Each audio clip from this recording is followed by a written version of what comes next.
Teman-teman, dengerin, gue mau bersumpah, gue bilang. Trans TV, kalian pernah menyanyiakan saya.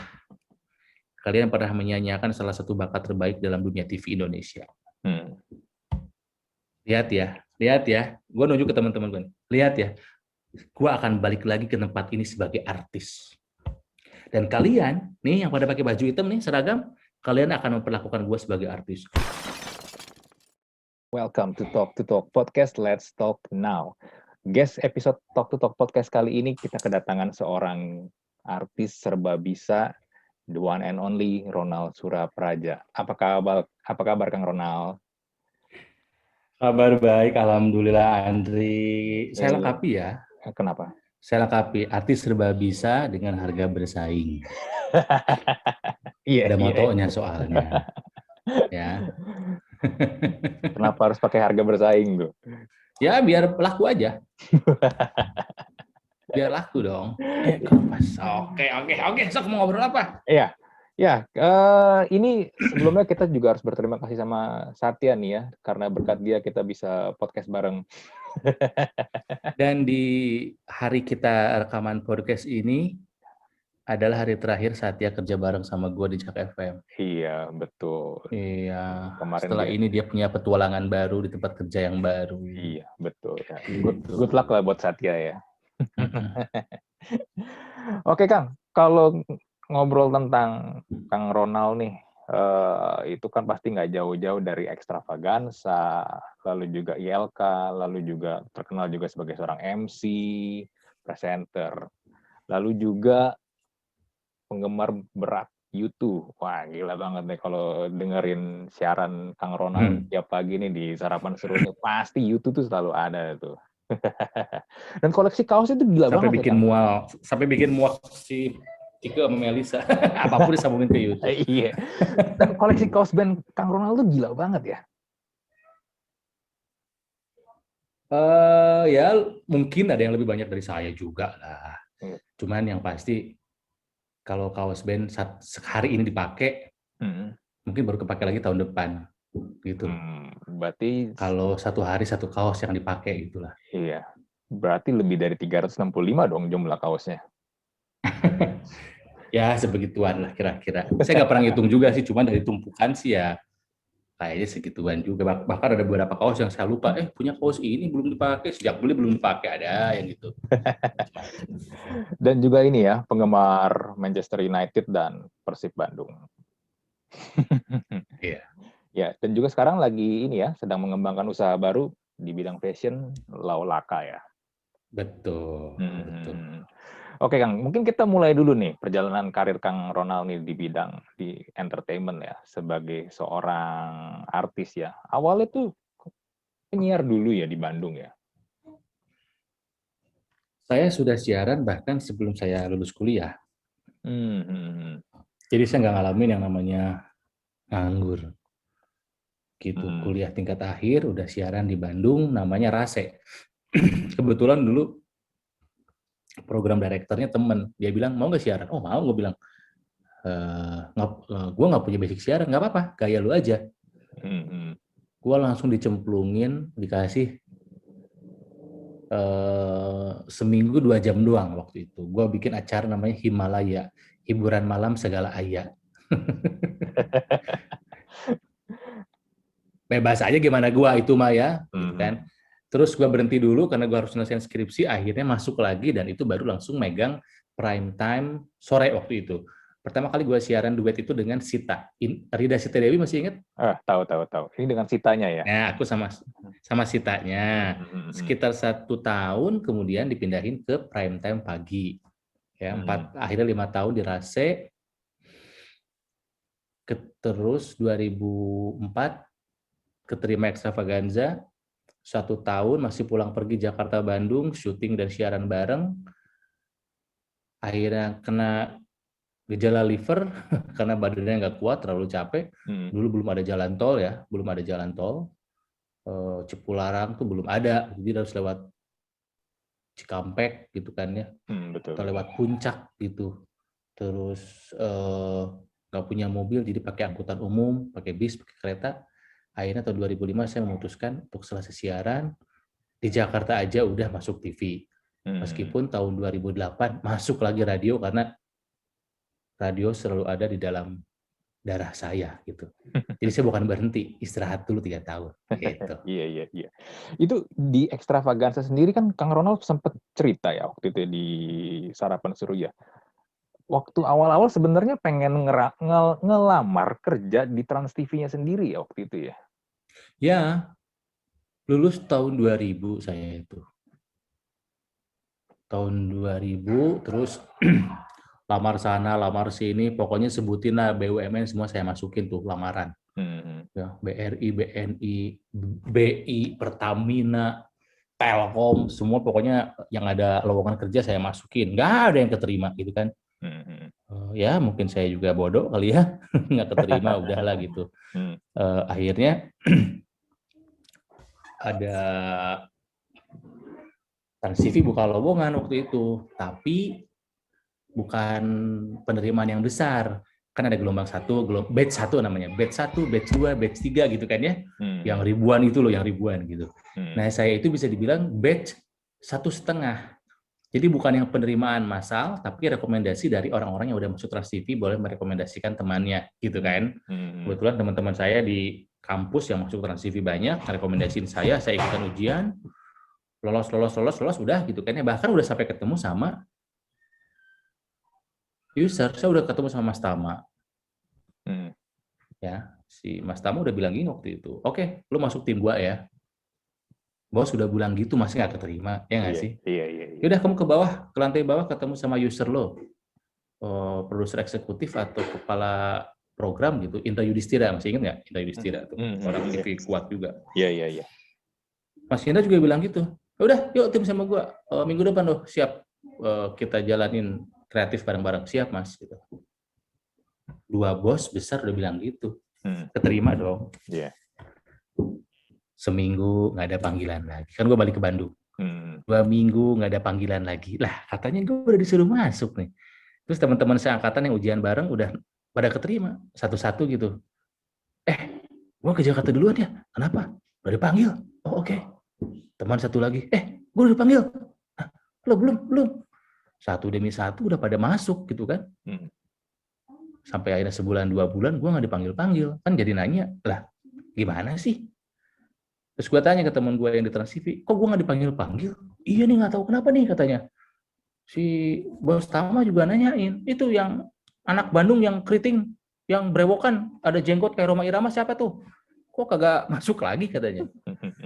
Entah apa yang terjadi, teman gue nyari data gue di finance tidak ada, di HRD tidak ada. Oh, datanya hilang ya?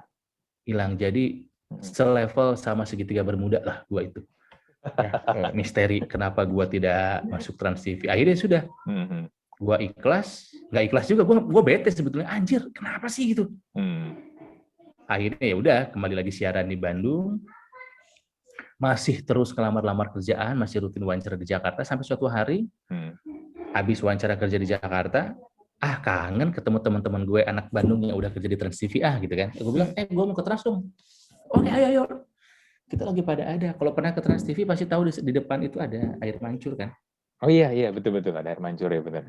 Sore-sore di sana kita ngumpul, ngobrol bahasa Sunda, gimana kerja di TV? Wah anjir gini.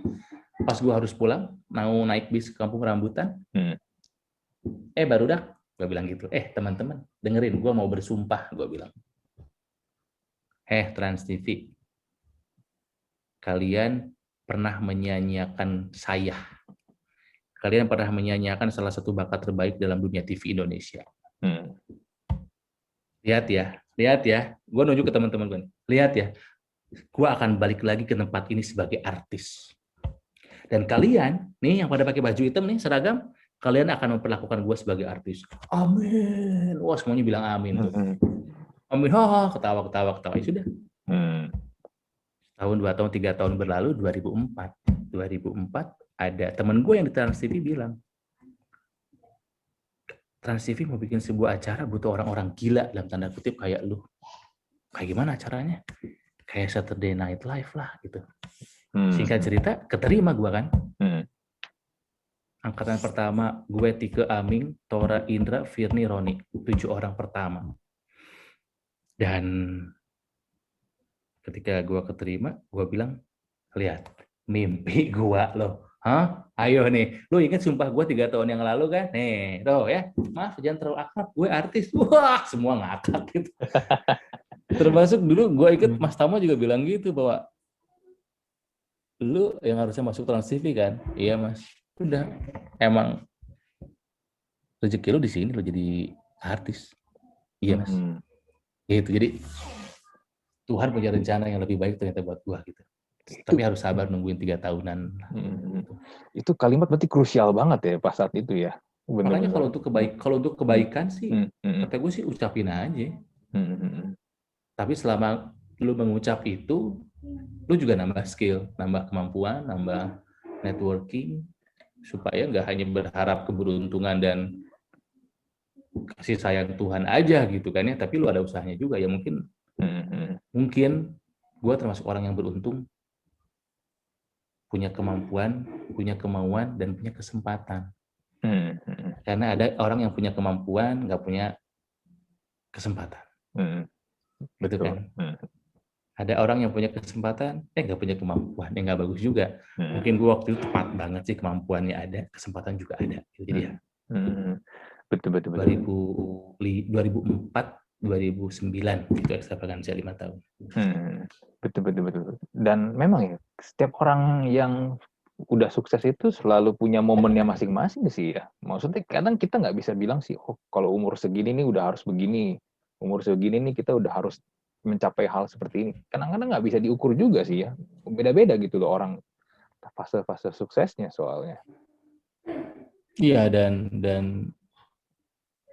sangat sombong kalau kita bilang kita udah sukses.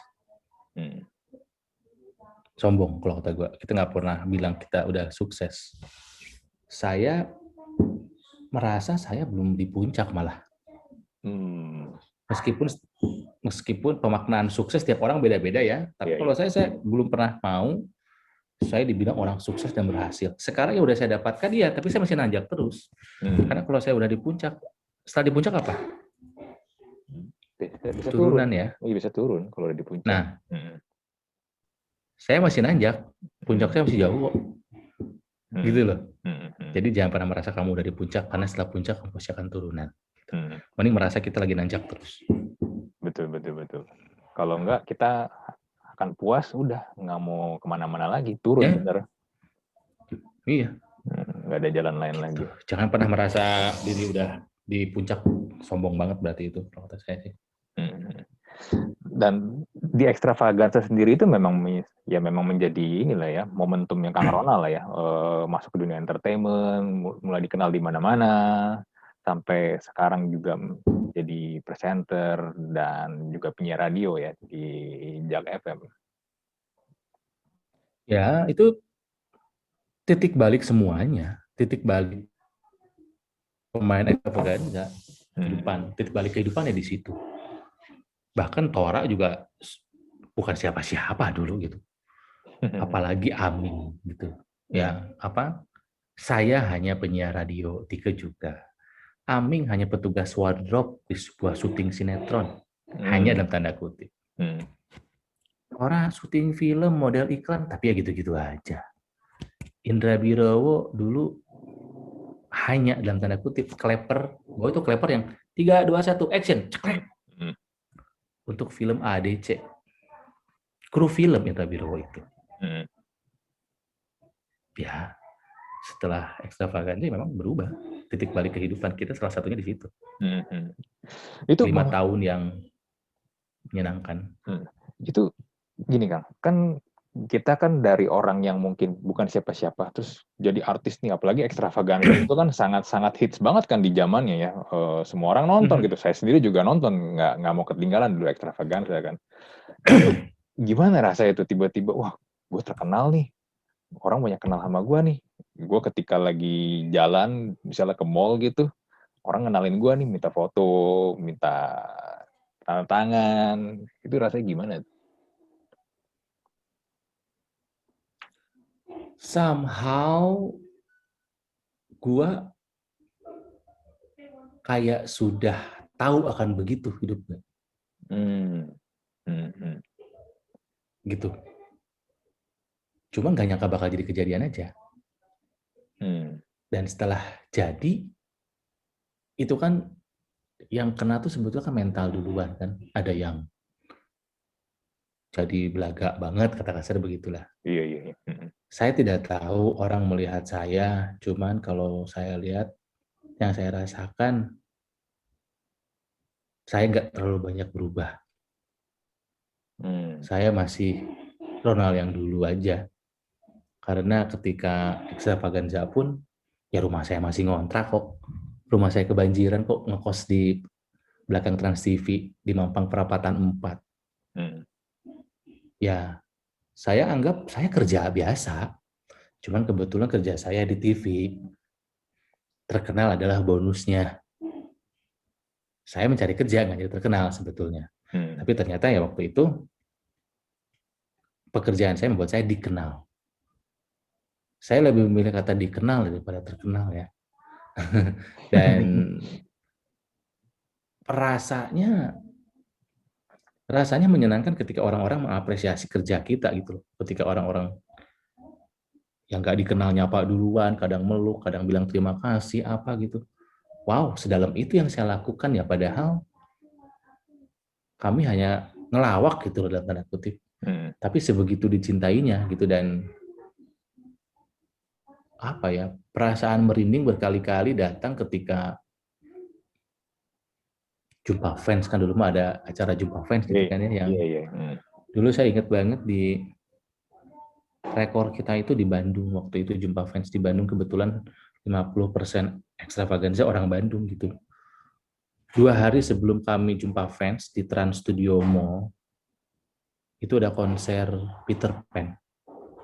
Peter Pan lagi jaya banget. 30.000 orang nonton konser Peter Pan.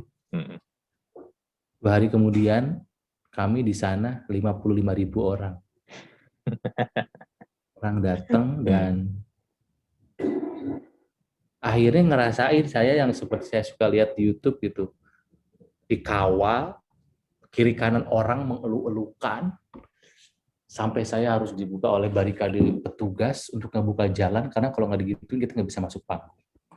Saya menikmati momen-momen kayak Beatlemania ya. Beatlemania kan gila zaman dulu gitu. Saya tidak melihat itu sebagai satu hal yang menakutkan gitu. Punya fans lah yang gila gitu. Saya menikmati itu, dan saya nggak tahu apa, kalaupun tidak terulang lagi nggak apa-apa.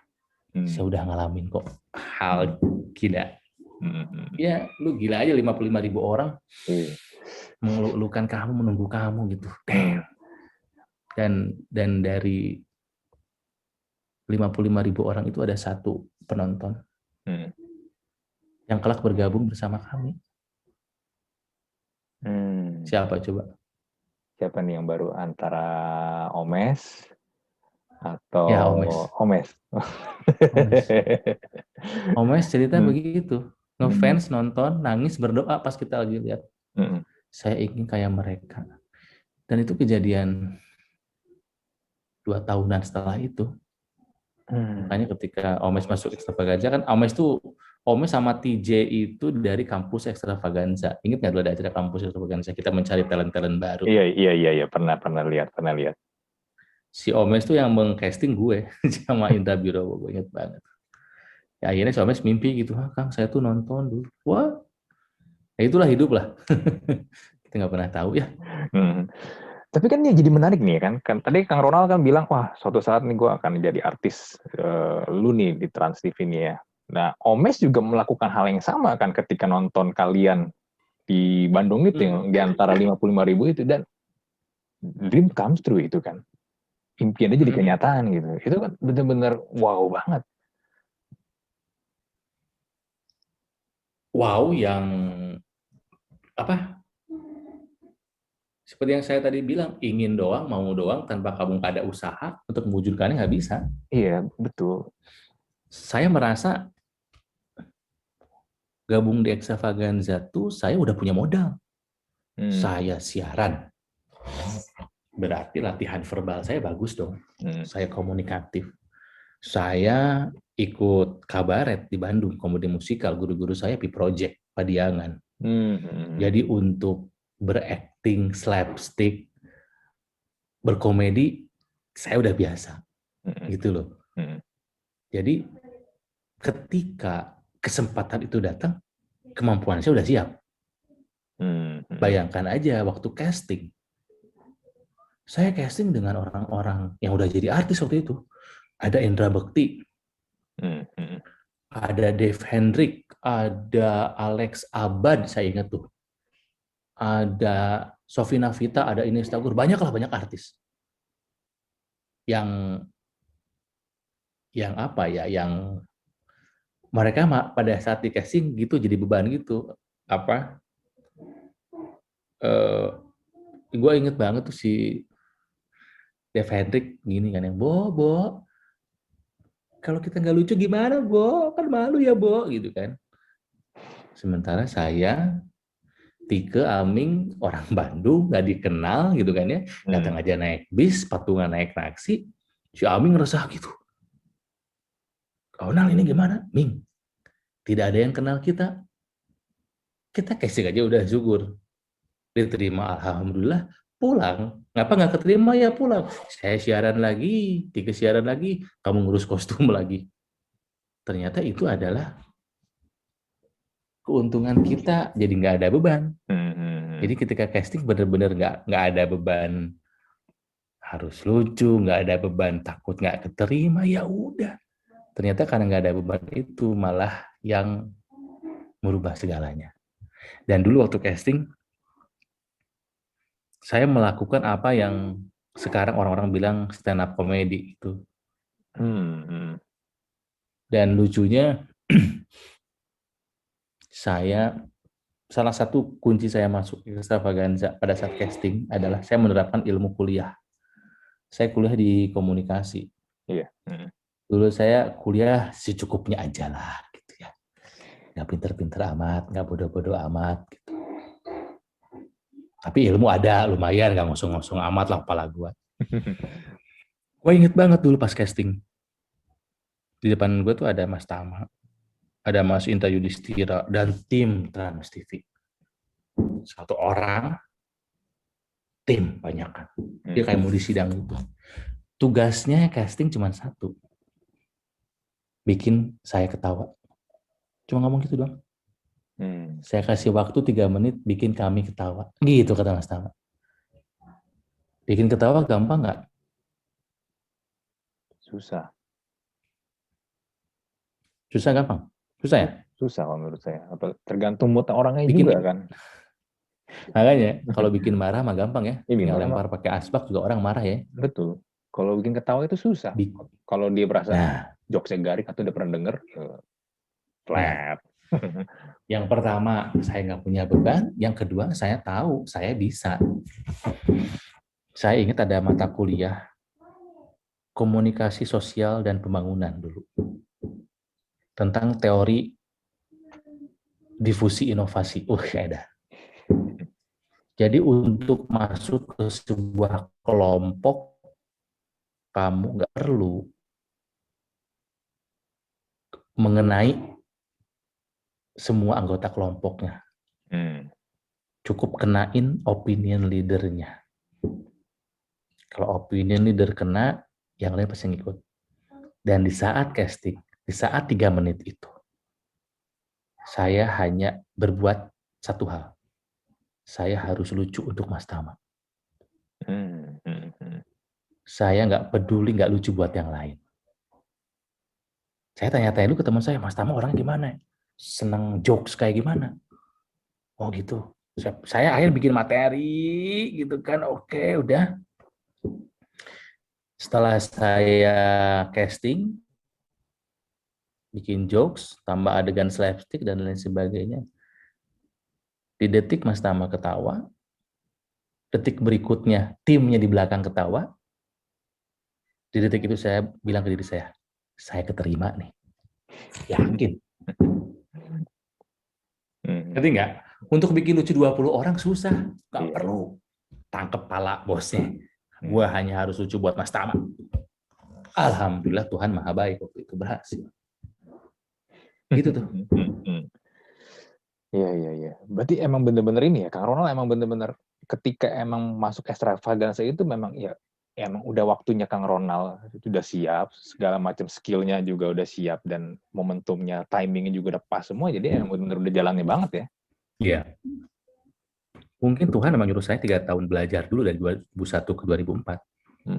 Nyuruh saya belajar dulu lewat siaran, nyuruh saya belajar dulu lewat MC-MC lokal Bandung, nyuruh saya belajar dulu lewat boyband saya dulu Golok Cinta, gitu kan, macem-macem. Jadi ketika udah kuat modalnya, ya akhirnya Tuhan buka jalan juga gitu. Mungkin kalau waktu itu saya keterima ya ceritanya beda lah. Ya udah percaya aja bahwa Tuhan punya jalan yang paling baik, rencana yang paling baik. Cuma kita sabar atau enggak. Saya udah ngebuktiin tuh. Dan Kang Ronald ini kalau yang saya lihat juga ini ya, kan sebagai entertainer, sebagai artis itu jarang banget atau hampir nggak pernah kena gosip yang aneh-aneh, kontroversi yang cuma cari sensasi doang gitu loh. Yang bener-bener kalau yang saya lihat ya memang gue pengen berkarya aja nih, gue pengen menghibur orang, gue pengen bisa kasih inspirasi ke orang-orang gitu loh. Ya, cara orang beda-beda ya. Ada yang besar dengan sensasi, ada yang besar dengan prestasi itu. Saya nggak bilang yang karena sensasi salah, cuman itu bukan cara saya. Dan saya artis, tapi saya bukan selebriti, Andri. Ngerti nggak? I'm an artist. Yeah. Everybody can be an artist. Kamu juga artis. Artis itu apa? Orang yang punya jiwa seni. Seniman lah ya. Seniman. Kalau selebriti yang selalu ada di acara high exposure di TV, yang kadang-kadang kita nggak tahu ini orang karyanya apa ya? Kenapa masuk TV mulu? Oh, yang ribut sama artis ini. Oh ya silahkan aja, tapi itu bukan cara saya. Ya alhamdulillah sampai hari ini masih masih seperti dulu lah terjaga gitu, karena memang pilih-pilih juga sih, nggak terlalu, bahkan kalau misalnya ada ajakan Mas interview interview apa, oh pengen tahu ini Mas komentar si ini kan kemarin ribut sama si ini, gimana tuh Mas tanggapannya? Nggak usah, jangan tanya sama saya. Atau misalnya diminta sebuah acara yang membuat saya harus settingan gitu kan. Dulu ingat yang acara hipnotis kan. Iya. Ayo Kang, acting aja di hipnotis. Terima kasih. Jangan. Pura-pura aja Kang, yang lain juga gitu. Nggak usah. Jangan. Yang lain aja. Masih ada apa ya? Ada gue tuh selalu berpikir karya gue tuh harus ada pertanggungjawaban guanya sendiri gitu. Kalau tidak mencerdaskan kehidupan bangsa, cilah, jangan. Gitu. Kalau nggak ada manfaatnya buat orang lain, jangan. Ya terdengar idealis, tapi harus. Dan gue sih nyaman dengan itu. Meskipun mungkin gue tidak terkenal selebriti yang lain, tidak sekaya selebriti yang lain, ya nggak apa-apa. Nggak apa-apa, gini aja. Tapi kan tuh yang membuat juga Kang Ronald jadi karirnya panjang kan sampai sekarang loh. Dari zaman Extravaganza, kalau kita ngomongin dari zaman Extravaganza berarti dari 2004 kan, sekarang 2021, 17 tahun, itu waktu yang lama itu untuk bisa tetap sustain di dunia entertainment ini kan. Nah, makanya saya nggak pernah mau bilang saya udah di puncak. Saya masih nanjak. Jadi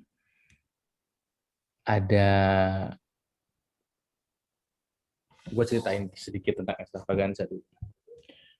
Extravaganza itu menurut gue memperlakukan Extravaganza sebagai satu buah tim. Kami lucunya barengan, Gue sih mengibaratkannya seperti klub sepak bola. Strikernya Aming dan Tora. Ya, mereka tuh Lionel Messi. Keluarnya sebentar ngegolin. Fansnya paling banyak. Duitnya paling banyak, penghargaannya paling banyak. Lionel Messi kan begitu. Dari dulu, gua itu selalu melihat gua adalah gelandang. Gua tuh Xavi Hernandez gitu kalau Barcelona namanya. Gua itu Cahyono untuk Jojon. Gua tuh pengumpan, pengatur serangan, bukan yang ngegolin. Karena gua terbiasa siaran, gua menghafal semua skrip. Ya. Anak-anak yang lain kalau dapat skrip satu hari satu episode. Satu episode 10 cerita. Yang lain hanya menghafalkan partnya saja. Gua menghafalkan part semua orang. Karena gua senang baca. Yang kedua, Tuhan memberi gue ingatan yang bagus. Nah, jadi ketika show, mau kamu striker, lu nggak ada gue, lu nggak bisa. Ngerti nggak? Gue nggak bisa ngadu ganteng sama Tora. Gue nggak bisa ngadu jelek sama Aming. Apa yang gue punya? Ingatan. Yuk. Ngerti nggak? Gue memilih untuk menjadi gelandang. Yang punya kemampuan gelandang tuh di kami dulu 3 orang. Gue, Tike, Sogi. Benang merahnya apa? Penyiar.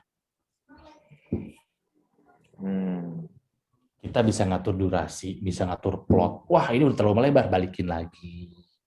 Udah terlalu improve, udah terlalu jauh, rapihin lagi. Kalau floor director udah ngasih kode, cepetin. Kita ngatur tempo, gitu. Banyak orang yang memilih untuk menjadi striker dalam sebuah grup karena ya itu dia ingin terkenal, ingin cepat terkenal. Tapi sejarah juga mencatat banyak striker-striker tadi yang usia karirnya pendek. Sementara si gelandang biasanya skillnya lebih banyak. Karena kalau gelandang bertahan bisa, menyerang bisa. Iya. Kalau striker nggak bisa bertahan. Nah, karena itulah mungkin masih bertahan di dunia entertainment Indonesia, meskipun sudah tidak muda lagi, tapi segmen gue udah bergeser. Sementara pesaingnya ada terus, yang baru lebih muda, lebih ganteng, lebih murah. Iya kan? Pesaing itu kan gitu. Lebih muda, lebih ganteng, lebih murah. Nah, itu dia. Jadi tidak pernah boleh berhenti menambah skill. Si gelandang meskipun gue sudah tidak ada dalam sebuah grup di Extravaganza atau di ILK, nah di ILK juga sama. Di ILK juga sama. Saya nggak bisa ngadu kecepatan berpikir lawan Komeng. Iya, betul. Saya nggak bisa ngadu bolak-balik kata kayak Cak Lontong. Saya mencari apa yang orang-orang itu belum punya. Jadi buat mereka, ini sedikit saran masukan dari saya. Banyak orang tuh ya yang masih tersesat, nggak tahu dirinya di mana. Menurut saya ini bisa diterapkan di berbagai aspek kehidupan, terutama dalam pekerjaan. Sokrates, filsuf Yunani ya, Sokrates tahu, pernah dengar kan Sokrates? Ya, tahu. Sokrates dulu pernah bilang, gnoti soton, know yourself, kenali dirimu. Dulu waktu saya masuk dunia hiburan, saya nanya ke diri saya, kekuatan kamu apa, kelemahan kamu apa? Kekuatannya tonjolkan, kelemahannya tutupi, atau perbaiki, itu lebih baik. Karena saya ngerti diri saya kenal diri saya nggak bisa jadi striker, nggak mampu. Bisa ngelawan Aming, bisa ngelawan Tora. Tapi kekuatan gue di sini nih, ayo ngadu otak sama gue perkuat di situ. Ngerti kan? Kalau lu nggak mampu jadi striker, nggak usah maksain. Gitu loh. Jadi ya, Indonesia juga ada acara TV yang komedi juga, pecah juga. Kami mah nggak pecah ya, Extravaganza sampai episode terakhir nggak pernah pecah. Kami udahan karena kami udahan aja. 5 tahun masih pengen diperpanjang, kami bilang udah cukup. Dan rating kita lagi nggak turun, kita lagi sedang-sedang aja. Ada acara komedi yang lain, fenomenal juga, lebih lama dari kami. Nah itu tuh, mereka ribut, yang tidak ketahuan keluar. Karena apa? Ingin jadi striker semua. Iya, iya, iya. Ya gosip deh. Tapi Kang, ini kalau yang saya dengar pas kita ngobrol nih ya, terus juga kan saya ya Senin sampai Jumat juga dengerin siaran Kang Ronald kan di Sarapan Seru ya. Saya ngeliat nih ya, Kang Ronald ini sosok yang satu filosofis, dan yang kedua itu orang yang apik banget. Kenapa saya bisa bilang gitu? Yang satu tadi ya, Kang Ronald tuh bisa dari buku, dari quote Socrates tadi, dari mungkin juga pengalaman hidup, itu benar-benar bisa diresapin dan dijadikan pelajaran banget buat diri Kang Ronald sendiri gitu. Dan yang kedua kalau saya bilang apik, Kang Ronald ini gimana ya? Orangnya tuh, saya sebagai cowok lah, kita sebagai sesama cowok lah. Kang Ronald ini orangnya tuh rapi banget loh. Kayak kemarin saya sempat nonton YouTube-nya Andre ya, yang sidak ke rumahnya Kang Ronald tuh, yang dia ngelihat koleksi baju-baju band yang Kang Ronald itu diatur sedemikian rupa. Oh ini di sini warnanya ini itu, wah gila, itu bener-bener ini banget. Maksudnya apakah Kang Ronald emang dari dulu begitu atau gimana sih? Ya, saya senang berpikir sistematis saja. Senang berpikir runut gitu loh. Orang bilang, wah lu OCD, nggak apa-apa, dalam kadar yang baik sih nggak apa-apa. Jadi emang senangnya rapi, buku rapi, baju rapi. Baju band awet banget, udah puluhan tahun. Karena habis dicuci, disetrika, masuk plastik, disegel. Iya, saya lihat gila tuh banyak banget yang di plastik-plastikin ya. Ini kalau kamu lihat di belakang saya buku semua nih, tuh buku, sebelah sana juga buku, di mana-mana buku. Jadi ya, saya tahu kalau buku saya berpindah. Saya tahu kalau buku saya ada yang minjem. Buku ini nggak ada di sini, tahu gitu. Jadi ya, di rumah tuh orang hati-hati banget, bahkan anak istriku pun hati-hati memindahkan barang karena gue tahu letaknya dengan tepat. Ini di sini, kenapa pindah? Ini kenapa geser? Karena senang berpikir sistematis. Kalau misalnya kamu perhatikan juga cara menulis caption aja di Instagram. Iya, itu benar. Itu juga tuh, itu sangat-sangat ini tertata banget kalimatnya, bener loh. Kalau belum saya rasa rapi, saya belum mau share. Aduh, belum bagus tulisannya. Padahal cuma nulis caption doang gitu kan, yang nggak ada nilainya juga, yang nggak akan dapat duit juga. Cuman ini belum bagus nih kalimatnya, rimanya kadang dipikirin apa gitu. Seneng aja nanti. Apa ya? Ya memang begitu kali orang, nggak pengen asal gitu. Mungkin kita agak sedikit berbeda gini. Saya terutama ya kalau misalnya untuk buku ya, saya juga salah satu orang yang ini banget sama buku. Sampai istri saya aja pas awal-awal married sama saya, dia juga heran gitu sama saya. Buku tuh buat saya tuh nggak boleh ada lipetan, nggak boleh sampai sudut-sudut bukunya itu sampai ke ini, tahu kan kayak corner-corner gitu kan, yang ke lipet-lipet gitu kan, hancur. Saya tuh nggak mau gitu loh. Karena kenapa? Buat saya buku itu dibaca. Bukan, kan ada orang yang baca buku tipenya gini kan, dilipet-lipet lah, pokoknya tahu-tahu udah kayak apalah, nggak jelas gitu kan, udah kayak taplak lah setelah dibaca kan. Saya tuh nggak mau gitu loh. Karena ya pokoknya saya pengen ini rapi gitu. Tapi bedanya gini mungkin Kang, kalau Kang Ronald ditata rapi kan di belakang ya. Kalau saya kadang-kadang, saya taruh aja gitu sembarangan. Tapi saya nggak mau pokoknya sampai bukunya itu sampai kenapa-napa. Intinya gitu kalau buat saya, buat buku. Kita sama, hanya berbeda kadarnya aja kayaknya. Berbeda kadar ya, bener. Sama juga kalau dulu pas lagi koleksi jersey saya juga gitu. Saya tata rapi gini-gini, tapi lama-lama jersey kan perawatannya memang ribet ya. Kalau udah kelamaan, kita udah lama nggak pakai, udah lama nggak dijemur, kan suka lengket-lengket di sponsor, di nomornya. Iya, harus Wah, digantung sebetulnya jersey sih. saya juga gantung, tapi tetap aja bisa kayak gitu juga. Dia lengket Aku sendiri. enggak, diplastikin kayak baju band, salah tuh harusnya. Cuman malas, udahlah biar. Iya, pada hancur akhirnya. Oh ya udahlah. Ya, tapi memang itu ya. Kadang-kadang kita untuk sesuatu hal itu pasti kalau tadi Kang Ronald bilang, lu OCD lu segala macam. Menurut saya kita punya sesuatu OCD-nya masing-masing sih. Yang sesuatu yang Iya. memang pengen kita rawat, yang memang pengen kita jaga gitu loh, supaya enggak gini ya. Dan tadi kalau Kang Ronald bilang, wah buku ada yang minjem nih, buku ini berubah nih. Saya tahu juga, walaupun saya lebih berantakan ya. Saya tahu ini buku berubah nih posisinya nih. Padahal saya taruh sembarangan loh.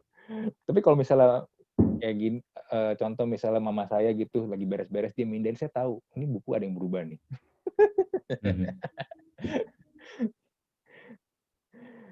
Ini sambil ngelihat rak buku depan gua nih. Anjir, buku itu mana ya? Gak ada di situ. Itu pasti kepikiran tuh, kemana ini buku itu ya? Iya, Ada iya. aja. Nah kan kalau ngomong tentang band nih, kan juga band itu kan salah satu hobi Kang Ronald banget kan, terutama U2 ya. U2 dan juga The Beatles yang saya tahu. Itu mulai kenal U2 dan The Beatles itu sejak kapan tuh? Kan The Beatles terutama kan itu sebenarnya kalau bisa dibilang angkatan bapak kita lah ya. Ya dari bapak juga. Taunya dari SD. Hmm. Dari SD zaman masih kaset. Si bapak beli gitu kan. Di Bandung dengerin pakai tape gitu kan. Ya Beatles. Paling awal perkenalan dengan musik barat ya Beatles. Terus ketika mulai agak gedean dikit, kenal dengan musik-musik 80-an kan. Duran-Duran, AHA gitu kan. Iya. Tapi pendewasaan musik gue itu adalah ketika masuk SMP udah bisa memilih mana yang mau didengarkan, tapi belum punya uang untuk beli. SMA sudah punya kemampuan membeli barang yang saya suka, gitu kan ya. Jadi sejak SMA sebetulnya gue pendewasaan musik mendengarkan sesuai dengan selera itu. Jadi bisa dibilang kalau dengar YouTube mah udah dari SMP, cuma belum punya kasetnya gitu. Nah pas SMA mulai itu semua albumnya punya gitu. Sampai hari ini berarti udah 30 tahun lebih saya mendengarkan YouTube itu. Dan nonton konsernya juga udah berkali-kali Bapak kan ya? baru 14 kali. Masih banyak yang lebih dari saya lah. Baru 14 kali dan udah tercapai mimpi saya nonton YouTube di Dublin. Di Kota kampung halaman mereka. Yang betul. Di konser Joshua Tree, album yang saya paling sukai. Untuk musik ya, Andri. Untuk musik, saya udah selesai. Untuk musik udah selesai. Ya. Untuk musik saya sudah selesai di tahun 2018 ketika di Madrid saya nonton Depeche Mode. Konser Depeche Mode itu menutup semua pahlawan musik saya. Ditonton, saya udah selesai. Jadi ketika Depeche Mode selesai konser, saya senyum. Terima kasih Tuhan, saya udah beres. Bahkan beberapa di antaranya udah nonton berkali-kali gitu kan, kayak ya itu aja 14 kali, Coldplay 7 kali, The Cure 3 kali, ya banyak lah, Elvis Costello 2 kali dan sebagainya. Kalau di istilahnya di Islam ya, yang fardu ain udah selesai ditonton. Yang wajib-wajib gitu kan, yang wajib-wajib. Tinggal yang sunah-sunah bisa nonton syukur, enggak ya nggak apa-apa, udah nggak maksain lagi. Jadi 2020 pertama kali dalam sejarah saya nggak nonton satu band pun karena pandemi kan. Dan entah kenapa untuk tahun 2020 saya tidak beli satu tiket konser pun, kan udah feeling aku udah beres. Jadi terakhir nonton konser itu YouTube Joshua Tree Singapura tahun 2019. Aku nonton dalam satu tahun itu 4 kali. 2 show di Auckland, 2 show di Singapura, 30 November sama 1 Desember, habis itu udah. Yes, 2020 pandemi. Nah, ini dalam mudah-mudahan ada kemauan dari saya, mau saya tulis buku tentang perjalanan saya konser. Karena Hmm. banyak orang mungkin yang pengen nonton konser tapi nggak tahu gimana caranya. Saya nggak tahu dunia akan kayak dulu lagi atau enggak gitu kan. Hmm. Jadi seperti memoir aja, saya nonton ini di sini, lagunya apa, festivalnya gimana, beli tiketnya gimana. Kan banyak orang yang nggak tahu kan. Betul. Eh, untuk beli tiket aja gimana, karena sebetulnya untuk membeli tiket konser itu bukannya mahal. Kalau mahal sih ya relatif lah. Tapi susahnya karena limitednya itu kan. Bagaimana caranya mendapatkan tonton YouTube di Dublin Joshua Tree hanya satu kali show. 70.000 tiket habis dalam waktu 4 menit. Ya, dan gua salah satunya. Jadi ya nanti kalau ada, ya kalau nggak malas ya gua tulis di buku deh itu deh.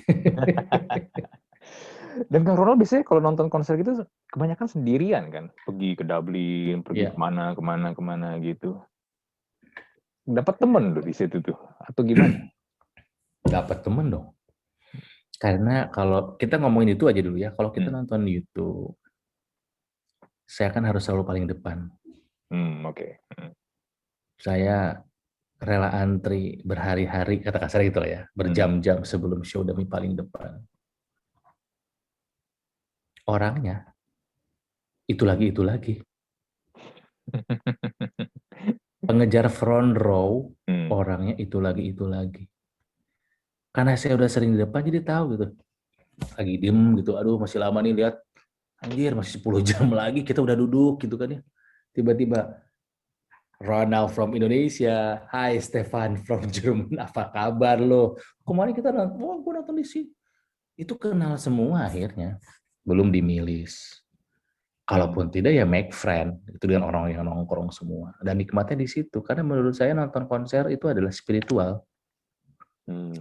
Spiritual nggak berarti ketuhanan. Spiritual itu nggak hanya berarti soal ketuhanan nih. Spiritual itu adalah sesuatu yang melibatkan apa ya? Gini deh, ketika nonton konser 70.000 orang, agamanya beda, bahasanya beda, warna kulitnya beda, melihat panggung yang sama, semua kehilangan kesadaran bersama gitu loh. Bagi gue itu spiritual banget. Jadi ketika gue nonton konser, gue nggak mau diganggu. Kalaupun nonton sama teman orang Indonesia juga, misalnya nonton bareng, kayak di Singapura tuh kan, orang Indonesia semua tuh waktu itu kan. Iya, yang Joshua Tree betul. Ketika show mulai, ya gue menikmati show. Makanya gue paling gak suka kalau ada show orang ngajak ngobrol. Anjing cuma 2 jam, diem lagi. Gue pengen nonton. Dan bener-bener untuk band-band yang keterkaitan emosionalnya tinggi, ya gue tuh bisa nangis parah, bisa yang ya apa ya, trans, kehilangan kesadaran, apa ya, kayak sekte gitu loh. Kalau orang-orang nonton itu yang di halaman garis depan tuh kayak orang-orang gila semua, kayak sekte nih gitu. Itu spiritual banget menurut gue. Iya. Ya, mungkin ini kalau ke saya, mungkin kalau misalnya saya lagi nonton bola kali ya, kalau ngelihat tim yang kita bela itu menang, juara, itu rasanya kayak gitu juga kali ya. Feel-nya tuh Ya. nggak Sesuatu begitu. yang emosional yang kadang nggak bisa dijelasin. Betul. Kalau mungkin juga nonton timnas Indonesia di GBK, lagu Indonesia Raya Ya. sebelum mulai itu diputar kan, 80.000 Wah, ya. nyanyi Indonesia Raya bareng-bareng. Oh gila itu rasanya. Ya kayak gitu. Lagi nonton timnas Indonesia, kiri kan lo ngajak ngobrol, kan kesel kan? Betul. Nonton dong gitu.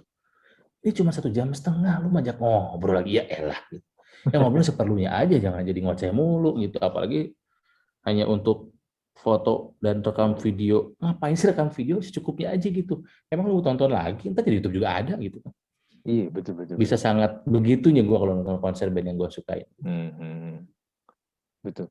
Cuma kenikmatan memang kita nonton konser atau nonton bola gitu kan sekarang jadi terganggu ya dalam tanda kutip ya, karena itu kan orang beramai-ramai pakai smartphone-nya buat fotoin atau videoin. Bisa 1,5 jam atau mungkin 2 jam, terus nge-videoin. Saya sampai bingung kadang-kadang. terus lu kesini ngapain kalau cuma buat mendokumentasikan konser atau pertandingan itu gitu loh. Lu nggak menikmati momen-momen jadinya kan. Itu yang kadang-kadang jadi mengganggu sih sebenarnya. Di depan lu ada panggung. Di depan lu ada panggung gede, lu lihat dari layar lah, gimana sih? Terus gua juga foto ada. Gue jadi video ada, cuma seperlunya gitu loh. Iya, betul, Ngebuktiin seperlunya. doang bahwa gue nonton ini, udah gitu. Udah gitu doang gitu. Ada yang sepanjang show direkam, ngapain sih? Nggak apa-apa, jangan langin gue aja. Bener. Dan gak bakal ditonton lagi itu satu video. Enggak, makanya nggak akan ditonton lagi nggak? Pasti dihapus.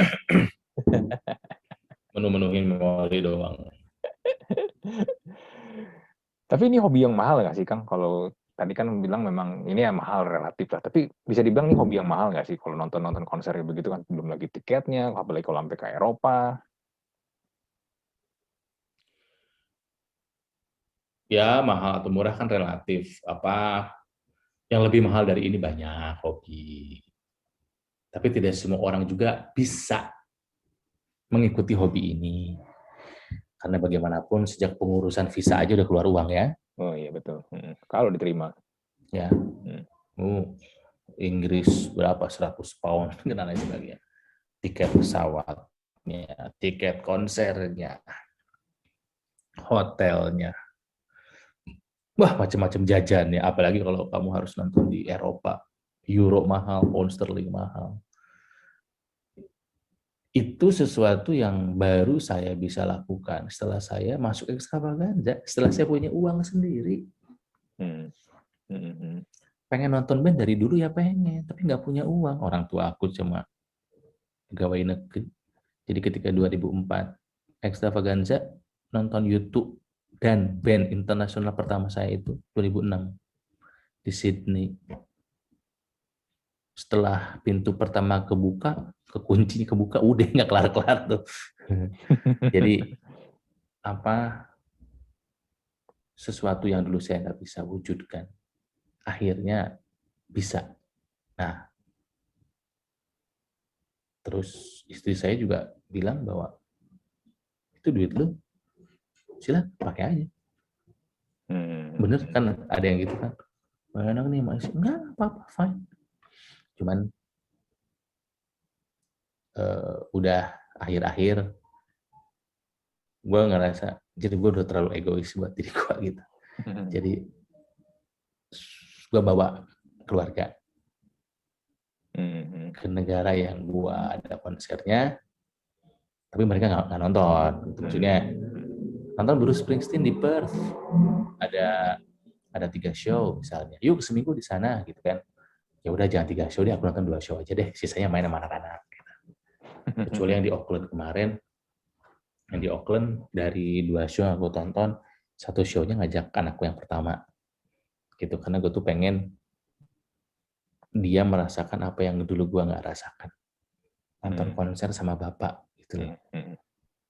Jadi ketika nanti mungkin dia besar ditanya konser pertama apa, YouTube di Auckland, Selandia Baru, kan keren kayaknya gitu. Iya. Ya memang tidak murah juga, cuman yang lebih mahal pasti ada hobinya. Iya. Penginapan bisa Airbnb murah, ya pesawat yang ekonomi aja, atau bisa barter sama MC lumayan. Iya. Dan Kang Ronald juga ini ya, juga fans MU sejati dan Persib. Kalau Persib nggak usah heran lah ya, semua orang Bandung kayaknya pasti fans Persib ya. Boboto Persib semua ya. Untuk menjadi bobotoh hanya satu syaratnya, lahir di Bandung. Ya sebagai orang Sunda untuk menjadi bobotoh satu lahir doang, ya udah lu jadi bobotoh. Apalagi saya orang Bandung. Gitu kan. MU sebetulnya kalau cinta pertama saya itu AC Milan, kalau klub luar tuh. Sampai hari ini. Zamannya ini AC Milan, Van Basten Gullit. Iya, trio Belanda ketika mereka juara Piala Eropa 88, trio Belanda masuk ke AC Milan. Sejak saat itu sampai hari ini saya Milanisti. Cuman ketika Class of 92 di Manchester naik, nah saya menemukan cinta sejati saya tuh di situ. Sekali lagi kalau gue botol mah jangan ditanya ya, udah itu mau di darah gue gitu, nggak bisa diapa-apain. Sejak usia SD udah nonton di stadion sama bokap gue gitu. Cuman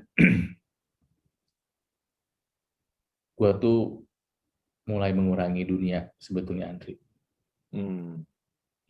Mulai mengurangi apa ya, hal-hal yang ya karena aku bilang tadi, saya udah selesai.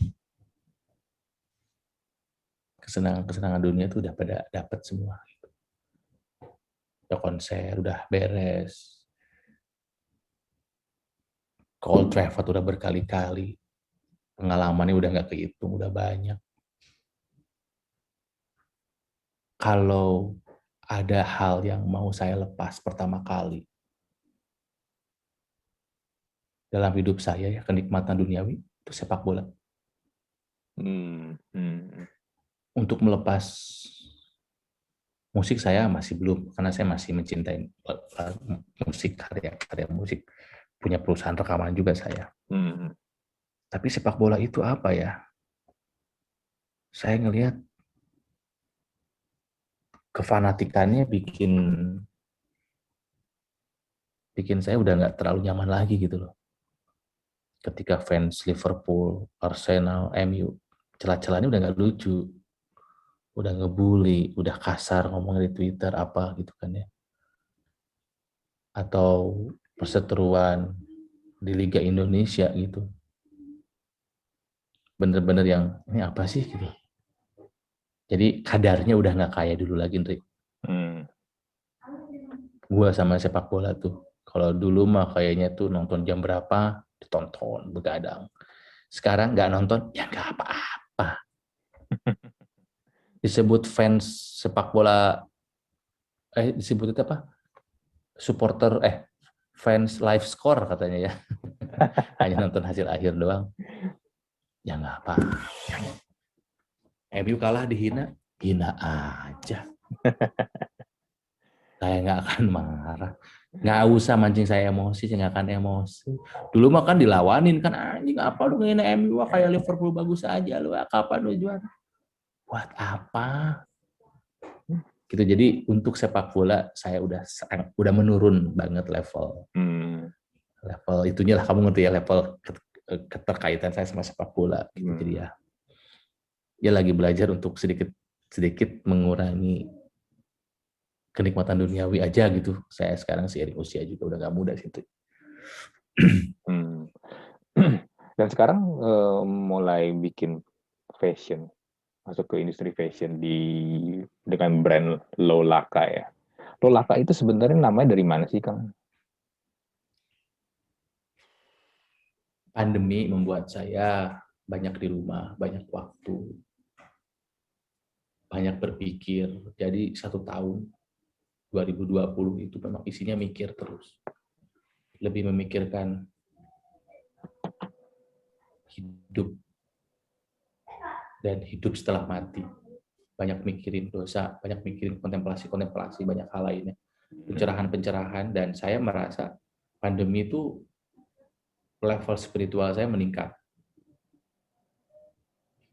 Dulu sebelum pandemi baca buku agama iya, tapi jarang. Datang ke kajian iya, tapi jarang. Pandemi saya tiap hari. Meskipun memang lewat YouTube atau streaming. Kan lebih mudah kan. Akhirnya karena saya mengalami peningkatan secara spiritual, terus 5 kali sholat dalam sehari, saya selalu bareng sama anak-anak. Itu hal yang nggak pernah saya lakukan. Atas nama kesibukan duniawi, atas nama kesibukan kerja, dulu ya masing-masing saya pulang ke rumah, anak-anak nggak sholat, saya nggak peduli. Yang penting saya sholat, atau mereka udah sholat bagus.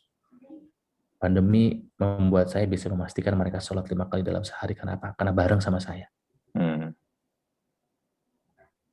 Nah, banyak baca buku sampai akhirnya saya banyak waktu untuk ngapain lagi ya. Gue nggak ada kerjaan lagi nih. Ngegambar gitu. Ide awalnya tuh gue tuh pengen sholat Jumat keren. Gue pengen sholat Jumat nggak mau pakai baju yang lagi dipakai. Kan? Ada ada hadis ucapan Nabi Muhammad SAW kalau Allah itu maha indah dan dia mencintai keindahan. Salah satu yang harus kita lakukan adalah pada saat ibadah pakai baju yang terbaik dong. Hmm. Hmm. Masa kamu ketemu bos bajunya paling bagus, pas sholat ketemu yang maha bos, baju lu gembel gitu loh. Betul, betul, betul. Saya akhirnya menggambar. Idenya sederhana, Andri. Aku bosen pakai sarung. Sarung mah kotak-kotak gitu doang. Terus kalau pakai sarung kadang suka nggak rapi gitu ngelipetnya. Akhirnya saya bikin celana sarung. Celana tapi kayak sarung, sarung tapi kayak celana. Hmm. Tapi karena saya suka sama kain-kain tradisional, saya suka batik, saya suka lurik, saya suka tenun. Saya kasih aplikasi batik di celana sarungnya. Saya kemaya stick sendiri, pilih kainnya nongkrong. Saya ngejahit sendiri ke si melawai tailor. Pak, modelnya gini Pak, ini gambar saya maaf ya berantakan. Oh nggak apa-apa, saya ngerti. Ide awalnya begitu. Setelah Jumatan, saya foto depan rumah, saya posting di Instagram, banyak yang nge-like. Banyak yang nge-like sih, lucu juga. Minggu depannya belanja lagi. Batiknya batik apa nih? Kemarin Solo, Pekalongan. Jit. Ngepost lagi, banyak yang suka. Mulai ada yang nanya, bisa dibeli di mana, Kak? Bisa dibeli di mana? Lah, kenapa nggak dibalin aja ya gitu? Ya gayung bersambut, sahabat gue dari dulu memang di Bandung punya usaha jahit yang memang udah ngejahit untuk merek-merek terkenal, termasuk desainer-desainer. Jadi ya udah, gue kerja katanya. Ya udah, akhirnya laulah ada sampai hari ini. Dan pengembangannya memang dari celana sarung asalnya sekarang jadi ya baju, outer, awalnya hanya buat laki-laki. Karena saya mikir yang main perempuan udah banyak kan, batik-batik buat perempuan udah banyak. Laki-laki belum banyak, akhirnya saya fokus ke laki-laki. Tetap di Shopee yang nanya perempuan mulu. Di kantor saya di Plaza Senayan perempuan mulu. Gak ada perempuan nih yang WA ke admin, perempuannya mana? Ya, banyak perempuan yang nanya. Akhirnya saya bikin lain buat perempuan juga akhirnya. Desain buat perempuan. Karena ternyata memang perempuan lebih konsumtif. Bahkan untuk baju laki-laki pun yang beli istrinya. Ya udah gue bikin perempuan juga deh gitu. Iya. Ya baru launching Desember gitu. Ya berproses aja lah pelan-pelan. Berarti Ternyata dipaksain bisa gambar. Berarti menemukan suatu tantangan baru kan ya jadinya, Kang? Tantangan sekaligus gue mikir mungkin saja ini adalah exit plan gue. Dunia hiburan ada usianya, meskipun gue berharap usia dunia hiburan gue panjang. Di saat itu datang waktunya ya gue udah punya tempat kerja baru, penghasilan baru dari Laulaka. Gitu, exit plan. Ya, menyiapkan exit plan kan boleh. Betul. Kang Ronald, ini selama tadi kita ngobrol nih ya, ini gini, saya kan Senin sampai Jumat dengan Kang Ronald di radio.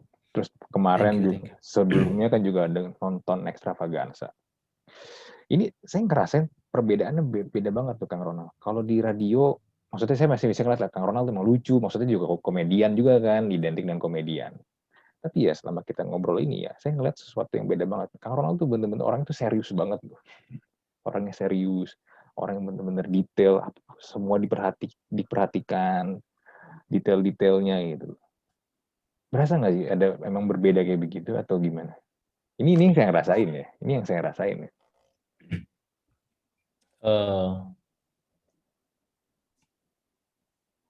Saya memang ngerasa udah nggak selucu dulu, udah nggak seramai dulu. Kenapa? Memang mau begitu saya. Sekarang apa-apa yang keluar dari mulut dipikirin dulu. Dulu kayaknya kalau ngomong aja, nggak peduli nyakitin orang atau enggak. Seiring usia, pemaknaan hidup, kebijaksanaan, banyak baca buku, kalau tidak ada manfaatnya ya nggak usah ngomong. Saya lebih pendiam dari dulu, lebih banyak mikir. Tapi kalau untuk kerja ya masa penyiar kok diem ya enggak. Cuman beda lah saya yang dulu sama saya yang sekarang beda. Jadi ya dari gaya bicara dulu mungkin saya pernah nyakitin orang, ya akhirnya saya tahu si itu sakit hati sama gua, anjir kan gua bercanda. Nah kayak gitu loh. Kan gua bercanda. Ya dia nyangkanya itu serius. Gitu loh. Jadi ya sekarang udah bisa menempatkan kadar dan cara berkomunikasi dengan lebih bijak lah, sesuai dengan tempatnya gitulah. Gak berarti gue nggak bisa seru, bisa heboh, bisa. Cuman yang jauh lebih dipikir dulu gitu, yang meskipun dulu juga mikir gitu kan, gue nggak asal juga ngomong, cuman sekarang lebih di apa ya, ditata di titik dulu gitu sebelum keluar dari mulut gue. Gue nggak mau mulut gue nyakitin orang gitu, apa mencenderung fitnah, jadi gosip, jadi gibah. Wah, dosa gue udah banyak, jadi ya udah mau jadi orang yang lebih benar aja gitu. beda. Memang kerasa banget tuh beda gue yang dulu sama gue yang sekarang sih. Ya semoga kalau di radio atau di TV nggak terlalu terasa bedanya, tapi memang dalam keseharian gue memang tidak seramai itu kok. Gue memang cenderung lebih pendiam, lebih serius, dan itulah kenapa banyak orang yang menyangka gue judes, ya menyangka gue jutek, songong karena gue diem. Padahal gue selalu berpikir bahwa gue tuh lagi mengistirahatkan modal kerja gue. Modal kerja gue kan pita suara. Gue kerja dari pita suara gue. Pada saat gue nggak kerja, boleh dong istirahat. Ya nggak sih? Jadi gue diem, dan ketika orang banyak menyangka itu, ya silahkan aja lah. Toh gue nggak begitu juga gitu kan ya, buat apa dijelasin juga gitu. Kalau lo mau nganggap gue sombong ya silahkan. Dan gue mah nggak begitu. Kalau misalnya bisa ngikutin gue gitu ya seharian gitu, selesai ketawa 4 jam, ya diem gue. Diem sampai nanti misalnya mau syuting harus rame lagi, baru di situ rame lagi. Selesai harus rame, ya udah diem lagi. Udah apa, seiring usia lah, Andri lah, seiring usia memang pendewasaan kali. Iya. Cuman jadi ini loh, kayak saya bilang, kita pembicaraannya ini jadi serius dan ya filosofis jadinya dengan dari yang Kang Ronald Ya, mohon sampaikan maaf tadi. kalau kamu berharap gua yang heboh, gua yang ya kalau berharap gua yang heboh, yang kecewaan gitu, udah nggak lagi kayaknya sih. It's okay gitu. Jadi ini loh. Jadi buat saya sendiri, saya jadi ngelihat sisi lain, atau mungkin bisa jadi memang ini kesehariannya Kang Ronald ya kayak seperti ini gitu loh. Karena kadang-kadang kan kalau tadi Kang Ronald juga bilang di TV atau mungkin di radio atau mungkin juga di sosial media kan kadang-kadang kan itu kan yang emang pengen kita tampilin aja kan supaya orang ngeliatnya oke begitu gitu loh. Sedangkan aslinya gimana kan kita nggak pernah tahu. Kalau kita nggak ngobrol langsung ya. Sebetulnya gua di siaran pun tidak pernah berpura-pura jadi orang lain. Capek berpura-pura jadi orang lain. Siaran gua tuh tulus. Itu gua memang seperti itu. Cuman ketika lagi tidak on air ya gua lebih diem aja. Itu aja bedanya sih.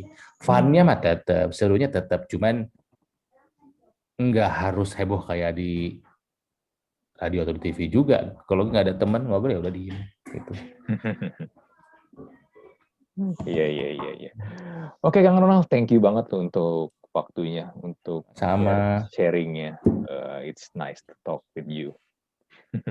Thank you, Andri.